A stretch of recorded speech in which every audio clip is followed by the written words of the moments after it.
Toronto Raptors mencatatkan salah satu rekor kemenangan kekalahan terbaik di musim 2019-2020 ini. Meskipun kehilangan mega bintang Kawhi Leonard di awal musim karena berpindah ke Los Angeles Clippers, mereka berada di urutan kedua di wilayah timur NBA, di bawah Milwaukee Bucks. Urutan ketiga di seluruh wilayah timur dan barat. Salah satu penyebab mampu bertahannya Raptors adalah strategi offense mereka yang berada di urutan ketujuh saat di awal musim. Mari kita selidiki lebih dalam mengapa strategi offense Toronto Raptors bisa membawa mereka bertahan di posisi ketiga di seluruh NBA.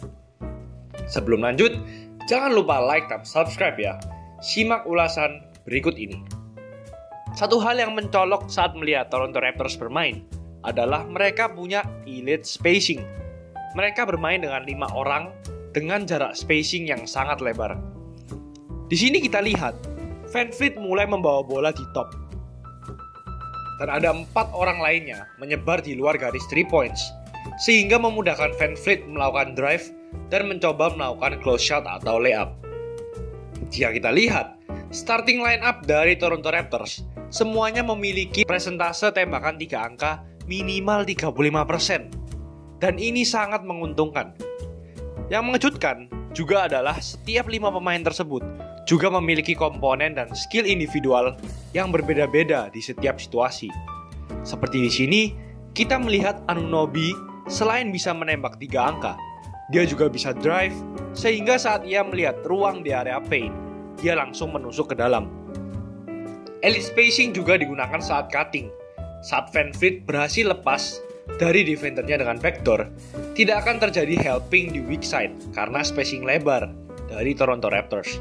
Ketika tim tidak menggunakan offense dengan spacing, seperti di skema Indiana Pacers ini, di sini Pacers memasang 1 orang center di dalam dan tidak melakukan spacing. Namun kita lihat, saat Doug McDermott berhasil lepas dari pertahanan lawan dengan backdoor, rotasi untuk melakukan defense helping lebih mudah karena tidak ada spacing dari pemain offense. Jika kita lihat presentase 3 points yang menakjubkan ini, saya rasa Marc Gasol merupakan orang yang paling harus kita beri pujian karena dia adalah center, dan biasanya center yang handal dalam hal defense seperti dia tidak bisa shoot dan melakukan spacing. Meskipun dalam skema ini Marc Gasol tidak memegang bola, namun ia menjauhkan center lawan agar tidak melakukan defense, sehingga memberi ruang kepada VanVleet untuk melakukan drive dan mencetak angka. Dan sebaliknya, ketika center lawan melakukan help, Marc Gasol yang berada di luar untuk melakukan spacing masih bisa membenamkan 3 angka. Tidak hanya itu, Marc Gasol juga tidak melulu melakukan shooting. Ketika berhasil menutup pergerakannya, ia masih berani drive dan bisa passing kepada pemain lain. Raptors juga melakukan aksi yang variatif terhadap strategi elite spacing ini.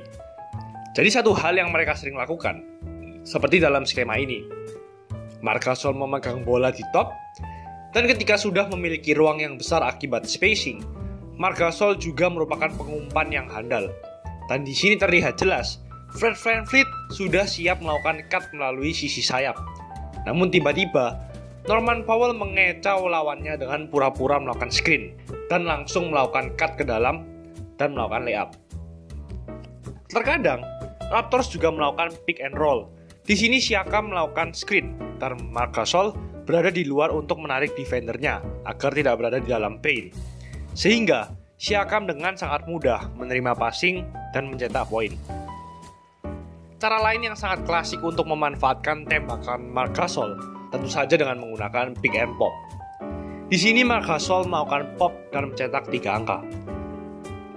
Banyak tim tentunya sudah mengetahui kehandalan Marc Gasol melakukan shooting.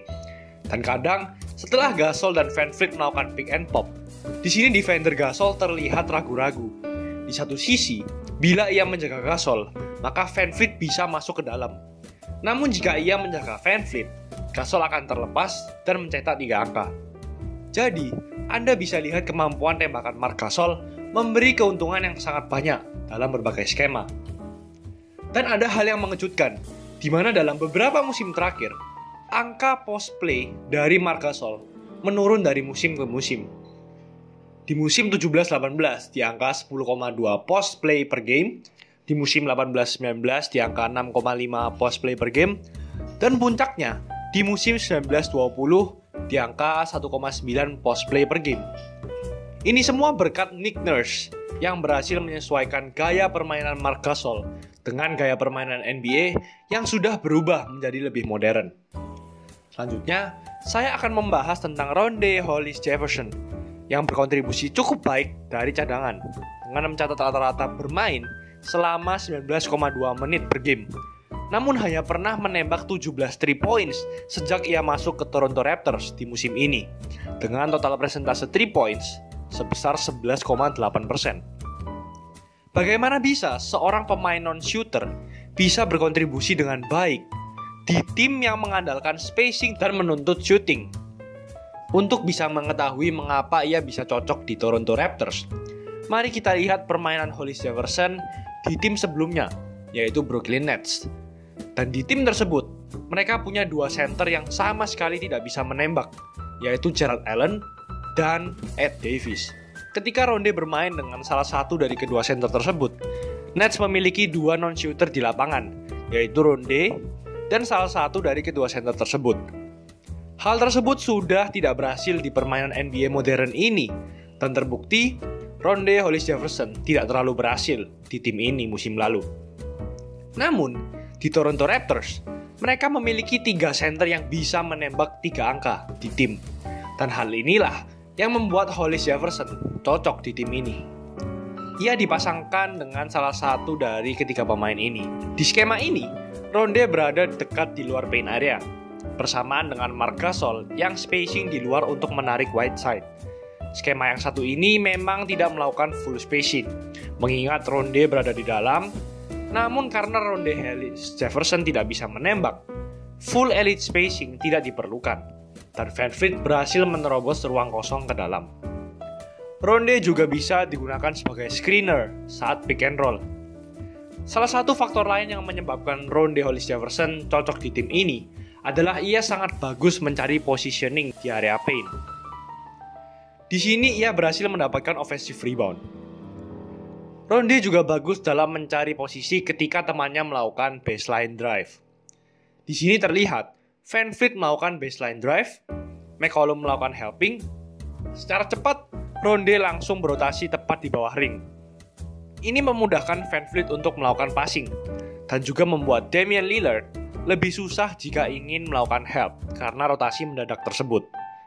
Dia memang bukan center setinggi 7 kaki yang bisa dengan mudah menangkap alley-oop, sehingga terpaksa ia harus berotasi mendapatkan ruang yang lebih mudah untuk mencetak angka.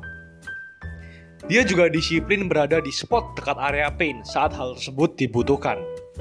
Di sini dia berada beberapa kaki di luar area paint, dan hal ini membuat ruang bagi pembawa bola karena defender Rondae harus berada di dekatnya untuk menjaga sekaligus menghindari pelanggaran 3 second. Dan Raptors berhasil melakukan layup di sini. Hal tersebut menakjubkan karena bahkan banyak center yang tidak mampu melakukan hal tersebut. Di sini sudah jelas Jrue Holiday akan melakukan drive di sayap. Seharusnya Jahlil Okafor menjauh ke sisi yang berlawanan. Namun, ia malah perlahan bergerak ke bawah ring dan ini malah memudahkan defendernya melakukan helping terhadap Jrue Holiday. Dan yang terakhir, tentu saja ini tidak terlepas dari Pascal Siakam. Dia mencatat rata-rata 25 points per game dan dia merupakan faktor utama strategi offense ini berjalan. Mari kita selidiki kemampuan menembaknya, peningkatan signifikan yang membuatnya menjadi most improved player dan berperan besar dalam strategi offense ini. Musim lalu, presentase corner 3 angkanya di angka 42% dan 26% untuk tembakan 3 angka non-corner. Dan di musim ini, presentase tembakan corner 3 point-nya di angka 42%, sedangkan non-corner 3 point-nya meningkat di angka 37%. Dan ini faktor yang sangat berpengaruh. Ia lebih ditakuti ketika berada di perimeter, ia bisa juga melakukan spacing di tempat-tempat yang berbeda. Dan ia juga bisa digunakan dalam hal pick and pop untuk mendapatkan tembakan 3 angka non-corner. Ia juga meningkatkan tidak hanya tembakan 3 angka catch and shoot, namun juga off dribble. ia menembak lebih banyak tembakan 3 angka off dribble. Musim lalu, ia hanya menembak 8 kali. Di musim ini, ia menembak 40 tembakan 3 angka off dribble dengan persentase 38%. Ia melakukan hal tersebut saat isolation ketika ia sadar defendernya mundur dan langsung menembaknya. Kemampuannya juga bisa dilakukan dalam skema variatif. Di sini terlihat Siakam memegang bola dan VanVleet melakukan screen. Defender Siakam mengira Siakam akan melakukan drive. Karena hal tersebut, defendernya mundur untuk mengantisipasi hal tersebut. Namun, melihat space yang ada, Siakam langsung menembak 3 angka. Ball handling Siakam juga bagus, terlihat dari skema berikut, di mana Norman Powell melakukan screen dan defendernya maju untuk melakukan switch. Namun Siakam berhasil memecahnya dan menemukan temannya yang terbuka. Kita telah melihatnya membenamkan 3 angka, memecah pertahanan dengan dribble yang handal. Namun bagaimana dengan hal ini? VanVleet melakukan screen dan defender melakukan switch, sehingga defender handal Sixers James Ennis yang menjaga Siakam. Dan yang Siakam lakukan adalah dia drive ke dalam karena size yang lebih besar terhadap defendernya dan mendapatkan foul. Itulah ulasan tentang offense Toronto Raptors kali ini. Melalui episode ini, kita mengerti bahwa tidak hanya pelatih, namun juga pemain Raptors sangatlah pintar dalam melakukan strategi. Dan hal terakhir yang membuktikan hebatnya offense Raptors adalah tempat tembakan diambil. Berada di urutan keempat untuk tembakan jarak dekat, urutan ketujuh tembakan 3 angka, dan nomor 28 di tembakan jarak menengah, yang berarti tembakan yang diambil mayoritas merupakan good shot. Mereka tidak mengambil tembakan jarak menengah yang kurang efisien dan lebih cenderung menembak jarak dekat atau tembakan 3 angka. Jangan lupa like dan subscribe agar channel ini bisa berkembang dan menghasilkan video menarik lainnya. Thanks for watching. I'll see you in another video.